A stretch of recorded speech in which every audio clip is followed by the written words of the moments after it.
Good morning friends, আমি অনামিকা এবং আমার আরেকটি নতুন ভ্লগে সবাইকে স্বাগত জানাই। আজ হচ্ছে নীল ষষ্ঠী, এই কারণে আমি সকাল থেকে উপোস ছিলাম। এখন 12টা পার হয়ে গেছে, তো 12টার পরের এটা ভিডিও। তো আমি সাবু ভিজিয়ে রেখেছিলাম সকাল থেকে, তো সেই সাবুই আজকের খেয়ে নেবো। আজকের অন্য খেতে নেই, সেই কারণে মানে চালের কোনো জিনিস খেতে নেই, এই কারণে সাবু ভিজিয়ে রেখেছিলাম, সেই সাবু কলাই খেয়ে নেব। যদিও বা আমি আজকের পুজো দিতে পারিনি ঠাকুরকে, আমার একটা প্রবলেমের কারণে, মেয়েরা সেটা বুঝবে। পুজোটা দিয়েছি আমার হাজব্যান্ডকে দিয়েই দিয়েছি পুজো, বাট তাও আমি উপোস ছিলাম যেহেতু আমার ছেলে আছে।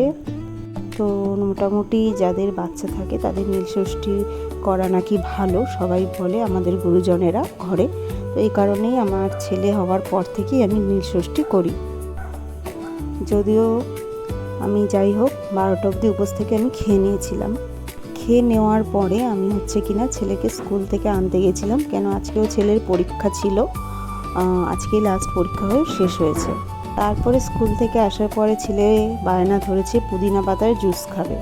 তো পুদিনা পাতাটা গত এক সপ্তাহ ধরেই আমার ফ্রিজে রাখা আছে, একদমই ইউজ করা হচ্ছিল না, তাই ভাবলাম ঠিক আছে ছেলেকে একটু জুস বানিয়ে দিই। তো এই কারণেই আমি মিক্সার মেশিনটা বার করে ওর জন্য জুস বানাতে লেগে পড়লাম। এটা ছিল জুসারের, আমার এই যে মিক্সার মেশিন বাজাজের, এটাতে 4টে কন্টেনার আছে, একটা চাটনি, একটা জুস, আরও অনেক মশলা বাটার।